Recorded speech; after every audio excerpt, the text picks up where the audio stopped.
Match শেষ হতেই কান্নায় ভেঙে পড়লেন নেইমার। কিন্তু কেন? দেখুন, নামটা নেইমার, কিন্তু কোচ কার্লো আনচেলত্তি যেন কড়া হেডমাস্টার। বিশ্বকাপের আগে সাফ জানিয়ে দিলেন, ফিট না হলে নামের কারণে নেইমার আর দলে জায়গা পাবে না। শেষ পর্যন্ত আনচেলত্তি নেইমারকে তার চূড়ান্ত দলে রেখেছেন। নিজের নামটি শুনে তখন একবার কান্নায় ভেঙে পড়েছিলেন নেইমার। এবার আজকে আরও একবার কাঁদলেন নেইমার। এবার ব্রাজিলের হলুদ জার্সি গায়ে জড়ানোর আনন্দে এ যেন সুখের অশ্রু। দীর্ঘ 981 দিন পর আবারও জাতীয় দলের জার্সিতে মাঠে নামলেন নেইমার জুনিয়র। বহু প্রতীক্ষিত প্রত্যাবর্তন শুধু একটি ম্যাচে অংশ নেওয়া নয়, বরং ইনজুরি, হতাশা ও দীর্ঘ অনুপস্থিতির পর এক আবেগঘন অধ্যায়ের সমাপ্তি হিসেবেই দেখা হচ্ছে।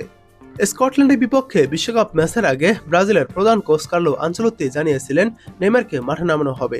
তবে ম্যাচের শুরুতে বেঞ্চে ছিলেন এই তারকা ফরওয়ার্ড। ৭৬তম মিনিটে ম্যাথিউস কুনহার পরিবর্তে মাঠে নামেন তিনি। সঙ্গে সঙ্গে গ্যালারিতে উপস্থিত সমর্থকদের করতালিতে মুখরিত হয়ে ওঠে স্টেডিয়াম।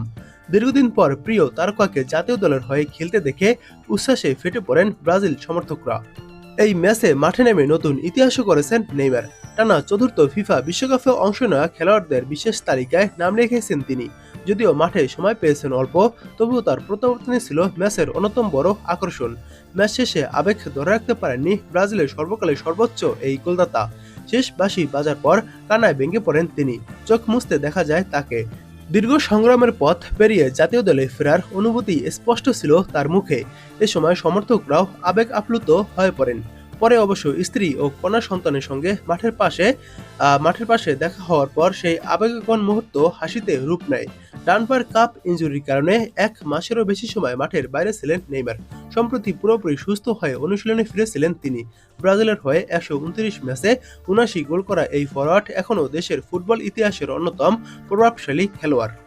এদিকে স্কটল্যান্ডের বিপক্ষে আজ দারুণ জয় তুলে নিয়েছে ব্রাজিল এবং বিশ্বকাপের রাউন্ড অফ 32 নিশ্চিত করেছে। 3-0 গোলের জয়ে জোড়া গোল করেছেন ভিনিসিয়াস জুনিয়র আর একটি গোল করেছেন ম্যাথিউস কুনহা।